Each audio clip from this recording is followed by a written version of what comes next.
Nós saudamos aos nossos queridos irmãos em Guarapari, do Estrada de Damasco, do Portal da Luz, que devem estar nos assistindo nesses minutos para uma breve mensagem, uma vez que nós ficamos impossibilitados de estar com vocês conforme estava programado antes.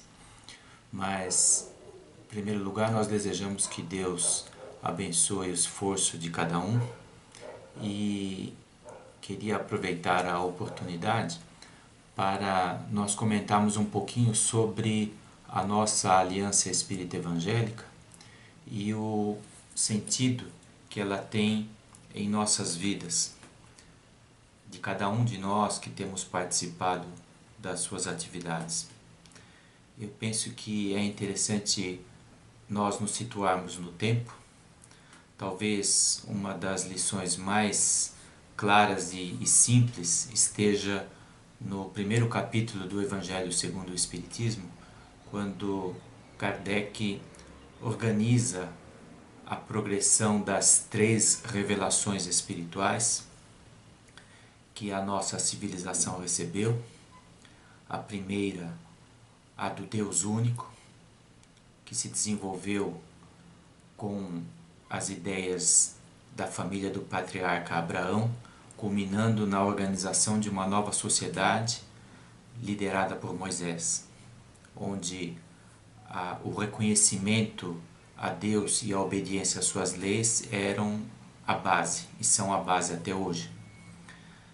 A segunda revelação sobre a primeira é a de que o amor é a lei universal e Jesus, como nosso dirigente maior, ele demonstrou a lei em tudo o que fez, em tudo aquilo que deixou no coração das pessoas que se dispuseram a aprender com ele, e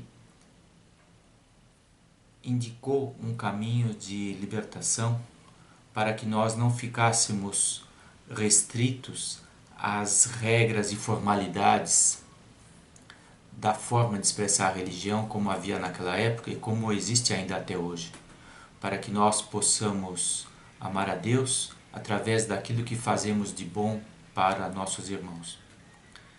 Porém, o ser humano desenvolveu uma série de ideias, avançou na civilização, mas ainda movido pelo desejo de predomínio, de prevalência, do desejo de poder, mesmo a civilização organizada sobre as ideias do cristianismo promoveu guerras sangrentas. E 1000 anos depois da mensagem de Jesus, nós estávamos guerreando e matando em nome de Jesus. Então, para que nós aprendêssemos um pouco mais, veio uma nova revelação, a de que nós somos responsáveis por tudo aquilo que escolhemos fazer. E a consequência do exercício da nossa liberdade de escolha é que nós precisamos compreender a sequência dos fatos que acontecem nas vidas sucessivas que a alma tem ao longo das suas experiências de progresso. Então a terceira revelação veio ensinar que somos responsáveis pelas nossas escolhas.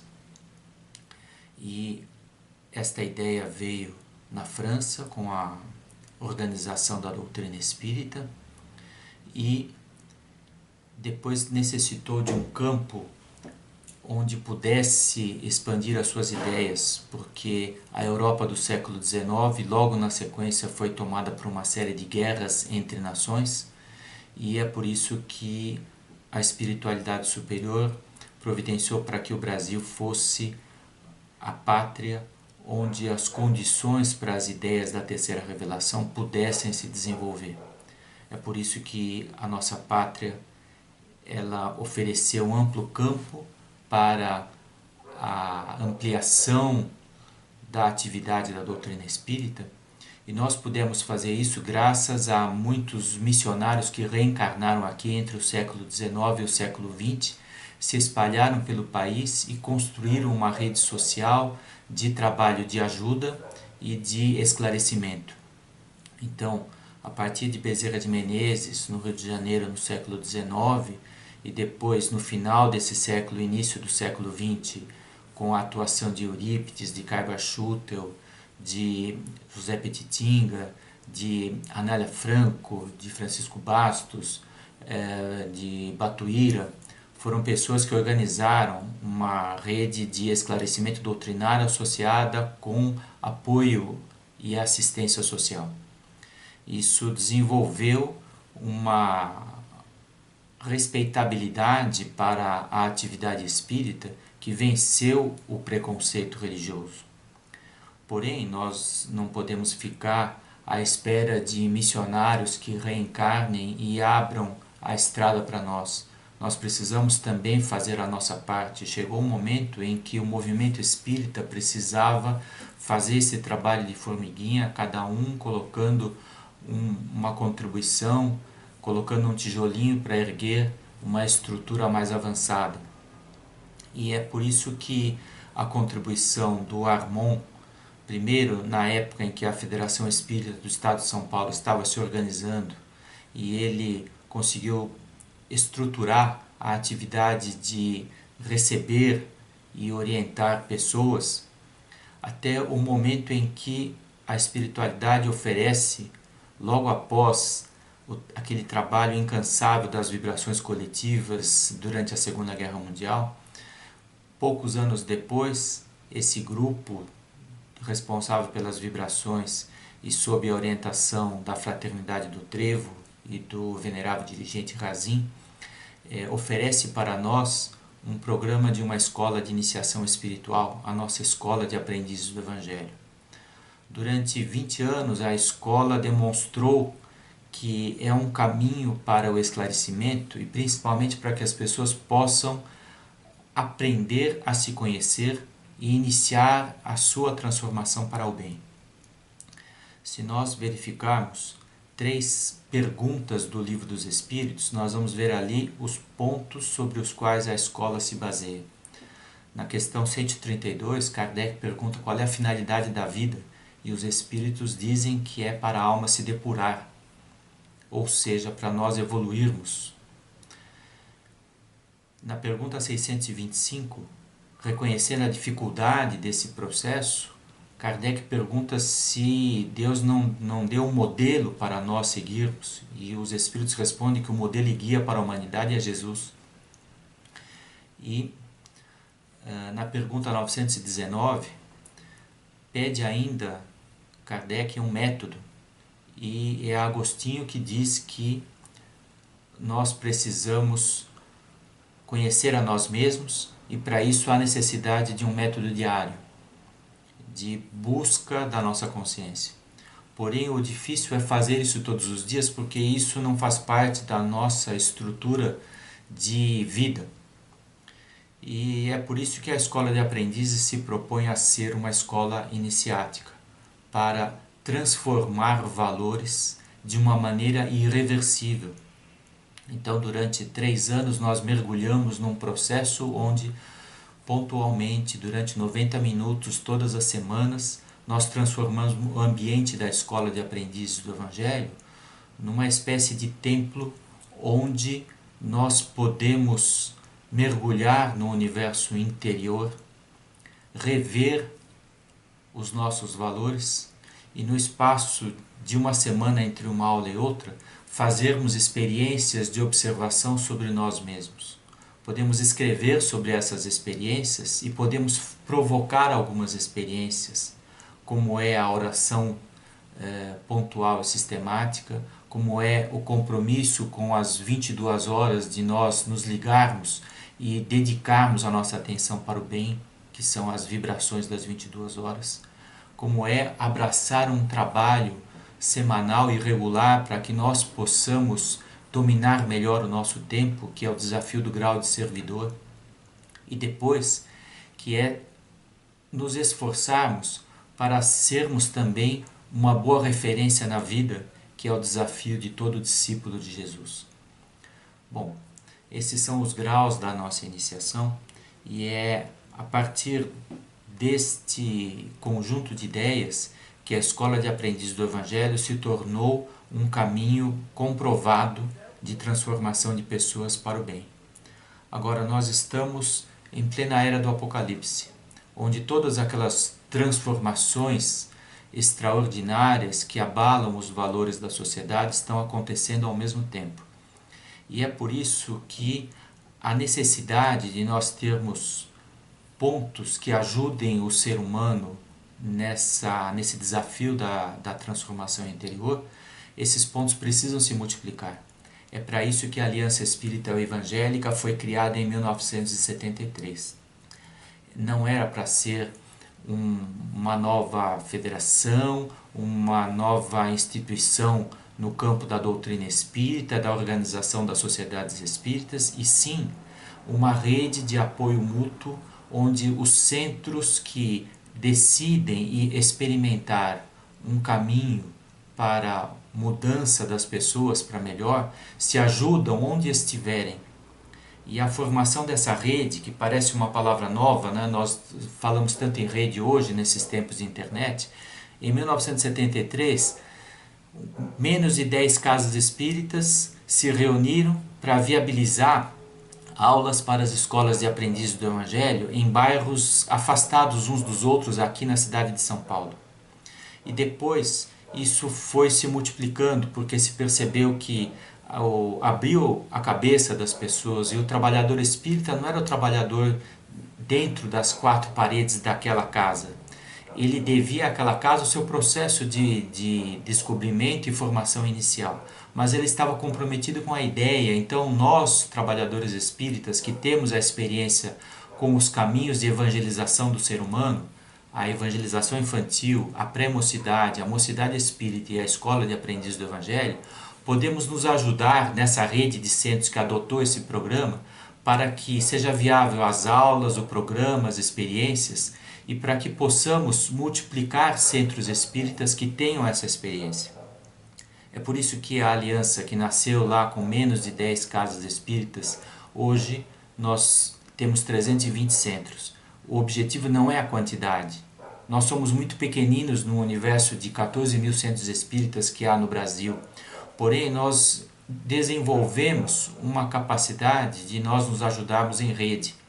Esses 300 centros espíritas estão organizados em 18 regionais.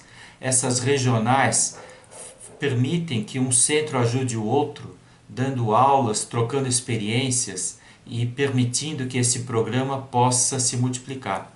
E a cada nova turma da Escola de Aprendizes do Evangelho que se desenvolve, que avança no programa, existe a possibilidade de, como um desenvolvimento do trabalho dessa turma, haver a abertura de um novo centro espírita, que também vai adotar esse programa, que vai também, num outro bairro, numa outra cidade, possibilitar que esse programa de transformação do ser possa ser iniciado e, por sua vez, afetar outras pessoas naquela comunidade onde chegou. Então essa é a ideia. Não é a ideia da quantidade, a nossa ideia de dever, de oferecer um caminho de iluminação para pessoas em plena época do Apocalipse que nós estamos vivendo. Então, é por isso que nós imaginamos que organizar o nosso esforço para viabilizar mais centros e mais regionais, mais atividades, seja um dever numa época tão difícil como essa que nós estamos vivendo. E é um dever também pelo conjunto de bênçãos que nós recebemos através desse caminho de desenvolvimento espiritual. Nós nos sentimos no dever de reproduzir, de multiplicar, de oferecer aquilo que nos fez bem, aquilo que nos fez encontrar o sentido da vida, que é nós aproveitarmos a encarnação para nós nos melhorarmos. Então, é isso que nós estamos buscando agora. Aqueles centros que têm este potencial de desenvolver outros centros e outras regionais, nós precisamos organizar esse esforço. É por isso que nós estamos conversando, então, com os grupos no Rio de Janeiro, no Espírito Santo, no Paraná e em Santa Catarina, para que possamos estruturar novas regionais daqui a 5 anos, daqui a 7 anos, para que tenhamos melhores condições de multiplicar um caminho de iluminação que tanto fez bem a nós e que é tão necessário no momento que nós estamos vivendo. Então nós queríamos desejar que as reuniões que vão acontecer em Guarapari possam ter o melhor fruto, possam demonstrar o potencial e a energia que vocês têm para colaborar nesse processo de multiplicação das escolas de aprendizes e dos centros espíritas. Nós recentemente vivemos uma experiência muito interessante, que é o desenvolvimento das escolas de aprendizes do Evangelho na ilha de Cuba, que é uma cultura diferente, que tem uma organização governamental diferente, porém que demonstrou que é possível que em garagens, numa sala grande de uma família que resolva ceder um espaço uma vez por semana, é possível desenvolver o programa da Escola de Aprendizes do Evangelho. Se desenvolveram lá 200 turmas, que muitas delas já chegaram ao final. Hoje nós vamos para o 5º ingresso na Fraternidade dos Discípulos de Jesus e há alguns centros espíritas abertos depois disso e funcionando, oferecendo a sua experiência para a comunidade. Então, nós percebemos que no Brasil há um potencial imenso que nós precisamos nos dedicar. Às vezes é possível levar o programa da Escola de Aprendizes do Evangelho, mesmo sem existir um centro espírita constituído e organizado. É um espaço semanal para que um grupo de pessoas possa conhecer e vivenciar o programa. Porque talvez dessa turma que se reúne com o compromisso de estudar e levar o programa da escola, é possível que essa turma possa ter condições, por sua vez, de abrir um centro espírita, de abrir uma nova frente de trabalho social, de abrir um campo de atividade para o bem. No fundo, é isso que nós estamos buscando, colaborar uns com os outros para que esse caminho de desenvolvimento que tanto bem fez a cada um de nós possa estar ao alcance de mais pessoas. Nós temos certeza que vocês têm plena condição para isso. Esperamos que aproveitem as reuniões desse final de semana e que, novamente, desejamos que Deus possa abençoar e iluminar o caminho e o esforço de cada um de vocês. Muita paz.